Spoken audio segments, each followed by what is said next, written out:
Ougadal 24 nous et merci de nous rejoindre pour cette édition 100% africaine. Tout de suite les titres. Le torchon brûle entre la Somalie et l'Éthiopie. Le secrétaire général de l'ONU plaide l'apaisement et affirme la nécessité de régler le conflit par le dialogue.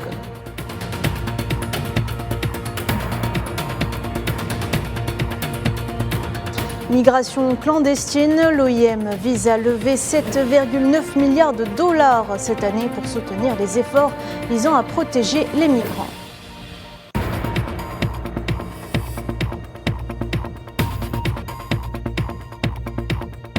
Et enfin, Coupe d'Afrique des Nations en Côte d'Ivoire, c'est l'heure du verdict pour les groupes A et B. Dernière chance de se qualifier pour les huitièmes de finale.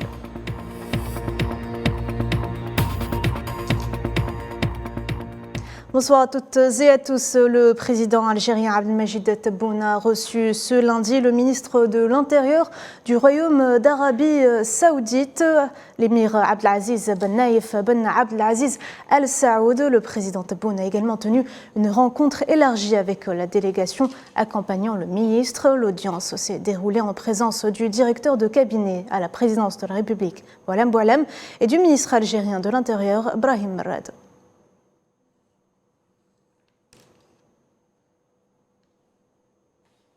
La situation entre l'Éthiopie et la Somalie ne s'apaise pas et pour cause, lors d'une conférence de presse conjointe au Caire avec le président somalien Hassan Sheikh Mohamud, le président égyptien Abdel Fattah al-Sisi a réitéré le rejet par l'Égypte de l'accord qu'il considère comme une violation de la souveraineté de la Somalie.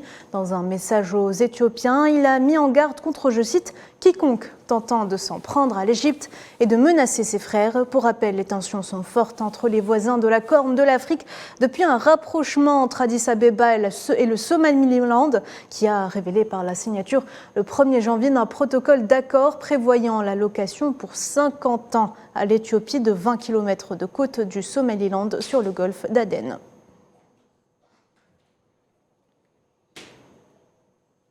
Et dans ce contexte difficile, le secrétaire général des Nations Unies, Antonio Guterres, a plaidé l'apaisement, affirmant la nécessité de régler le conflit par le dialogue entre les deux parties éthiopiennes et somaliennes. Regardez. Oui.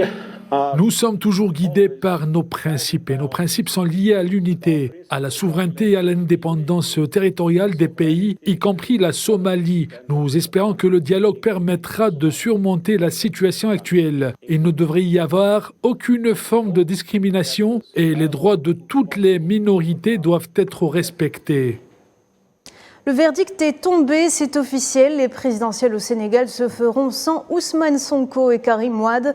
Les deux figures majeures de l'opposition ont été écartées par le Conseil constitutionnel sénégalais. Sonko a fait les frais de sa condamnation à 6 mois de prison avec sursis pour diffamation, alors que Karim Wade a été éliminé de la course à la présidence en raison de sa double nationalité au moment où il a officiellement déclaré sa candidature.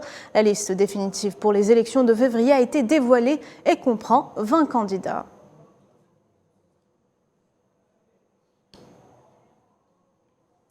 Le président élu du Libéria, Joseph Boakai, 79 ans, a prêté serment ce lundi à Monrovia pour un mandat de 6 ans après sa victoire fin novembre sur l'ex-star du football George Weah. Dans son discours d'investiture, le nouveau président a insisté sur la nécessité de reconstruire les infrastructures défaillantes, d'améliorer les services de base pour tous et de donner les mêmes chances de réussite à tous les Libériens.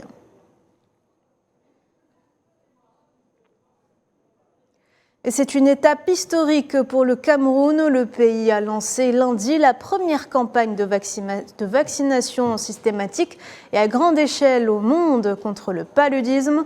Selon le ministère camerounais de la Santé, la campagne touche les établissements de santé publics et privés à travers 42 districts sanitaires. Pour rappel, la malaria est responsable de 70% des décès d'enfants dans le pays.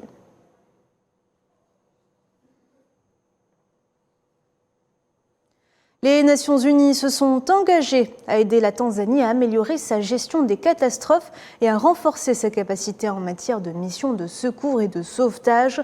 C'est ce qu'a indiqué dimanche le bureau du Premier ministre tanzanien dans un communiqué. Cet engagement a été pris par le secrétaire général de l'ONU, Antonio Guterres, lors d'un entretien avec le Premier ministre Kassim Majaliwa en marge du 19e sommet des chefs d'État et de gouvernement du mouvement des non-alignés qui s'est achevé samedi à Kampala, la capitale ougandaise.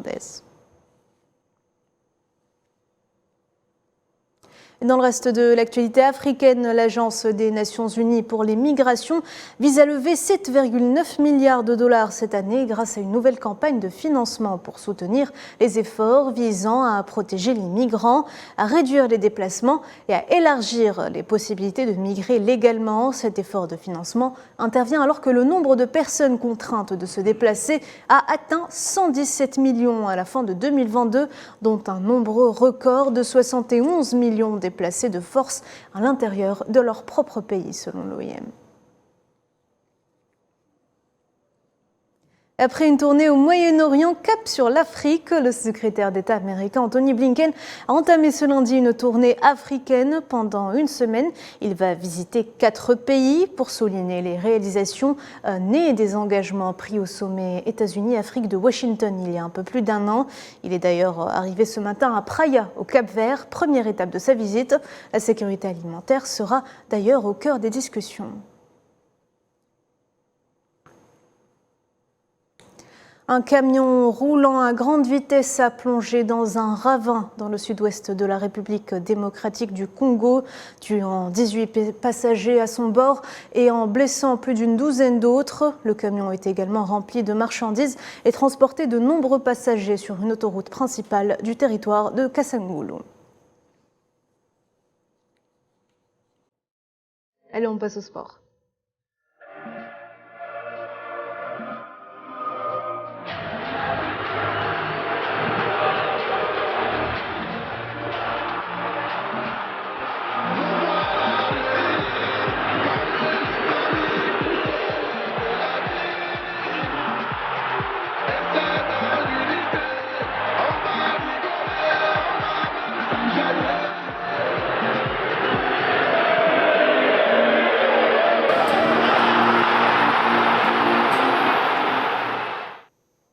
Cannes 2023, le verdict final approche pour les groupes A et B. Les éléphants de la Côte d'Ivoire se retrouvent dos au mur avant leur match face à la Guinée équatoriale, tandis que le Nigeria veut lui aussi la tête du groupe. Et en groupe B, l'Égypte est à la quête de la qualification face au Cap-Vert déjà qualifié. Le Ghana, quant à lui, croise le fer avec le Mozambique. Les détails avec Mohamed Wali Ben Chaban. La tension monte au crescendo alors que la Côte d'Ivoire se prépare pour son 3e et dernier match de la phase de groupe contre la Guinée équatoriale. Un faux pas est strictement interdit pour les éléphants qui se retrouvent dos au mur, cherchant à valider leur billet pour les 8e de finale. Les Ivoiriens confrontés à une compétition féroce se trouvent dans une situation délicate où pratiquement seule une victoire peut garantir sa progression dans le tournoi. En même temps, le Nigeria veut la tête du groupe en affrontant la Guinée-Bissau. Les Super Eagles ont désormais l'occasion de s'emparer de la première place de la poule. À ce stade de compétition, les équipes qui restent en course doivent aborder leur match avec une stratégie sans faille pour passer haut la main au 2e tour. Un peu plus tard dans la soirée, l'Égypte affrontera le Cap-Vert avec l'objectif de valider sa qualification. Les Pharaons veulent obtenir leur ticket pour les 8e de finale face à une formation déjà assurée de terminer première de sa poule. Les Pharaons seront privés de leur star incontesté Mohamed Salah. Une bataille sportive intense attend l'Égypte et le stade sera le témoin d'une confrontation tendue contre le Cap-Vert, équipe surprise de ce premier tour. Pour la 2e empoignade du groupe B, le Ghana et le Mozambique sont déterminés à atteindre les objectifs qui se sont fixés dans ce tournoi. La qualification 8e est en jeu, ajoutant une dimension supplémentaire à cet affrontement déjà chargé d'enjeux. Allez, direction Bouaké où nous attend notre envoyé spécial Faisal Salah. Bonsoir. Bonsoir Nariman. Alors Faisal, nous sommes à 24 heures d'un match capital pour la qualification des Verts en 8e de finale. Jamel Belmadi se veut optimiste. Qu'en est-il du groupe et de l'équipe probable, Faisal ?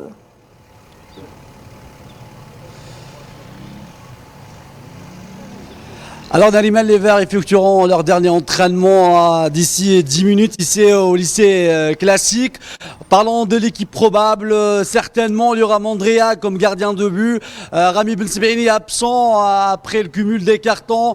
En principe, on va dire c'est Tougaï qui va le remplacer. À gauche, ça sera Eit Nouri, Mandi à l'axe et à droite Youssef Attal au milieu de terrain. On va opter, nous, pour dire qu'il y aura Nabil Ben Taleb qui va commencer dès le début.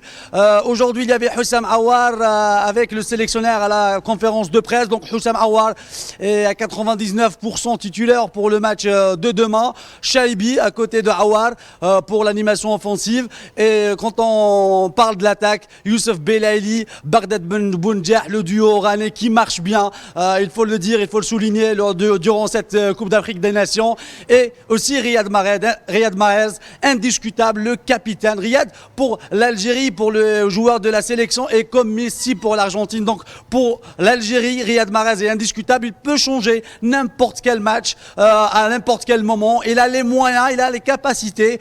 Et nous, on espère que Riyad Mahrez va marquer. Riyad Mahrez qui va peut-être porter cette sélection nationale pour le prochain tour parce que ce match face à la Mauritanie, il est très difficile. On connaît Amir Abdou, l'entraîneur de cette équipe mauritanienne et ce qu'il a fait avec le Comore lors de la précédente édition au Cameroun. Il est parti jusqu'au 8e de finale. Donc, c'est une opposition très importante pour les deux équipes. L'Algérie, avec 2 points, espère gagner et surtout se qualifier. N'importe quel sera le résultat du deuxième match, parce que nous, si on gagne, on va être qualifié, soit premier, soit deuxième, soit troisième. C'est pas très important. Vous avez parlé avant, vous avez dit par rapport au Cap-Vert qui a créé la surprise, qui est leader, qui est le premier qualifié lors de cette Coupe d'Afrique des Nations. Il est avec le groupe du Ghana et l'Égypte. Donc le classement, il n'est pas important parce que cette Coupe d'Afrique des Nations, une Coupe d'Afrique des surprises, et l'Algérie va Inch'Allah se qualifier pour le prochain tour. Et après, il y aura d'autres choses à dire. Il y aura peut-être un autre visage parce que l'Algérie de Jamel Belmadi vise d'aller le plus loin possible durant cette CAN, Nariman. Donc, selon vous, Faisal, l'Algérie a toutes ses chances face à la Mauritanie demain soir? Exactement. Écoute, Nariman, quand on voit l'équipe d'Algérie, tu sais que l'Algérie a la possession le plus de possession durant cette CAN, 65%. Donc qui a le plus de possession. En termes de corner, on a 14 corners sur 2 matchs.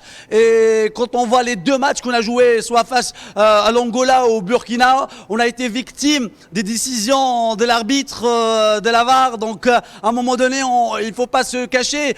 Ça a impacté le résultat final des matchs. Mais aujourd'hui, face à la Mauritanie, c'est pas la grande équipe, la Mauritanie, et ce n'est pas plus la petite, mais il faut être pragmatique. Demain, il faut gagner. Demain, il faut il faut marquer le plus tôt possible, finir le match, peut-être en première mi-temps, pourquoi pas, et aller avec un score large et gagner ce match. Ça va rajouter sur le mental, sur le moral et surtout pour la suite de la compétition. Très bien, merci beaucoup Faisal Salah. Je rappelle que vous étiez en direct de Bouaké en Côte d'Ivoire. On vous retrouve dans nos prochaines éditions.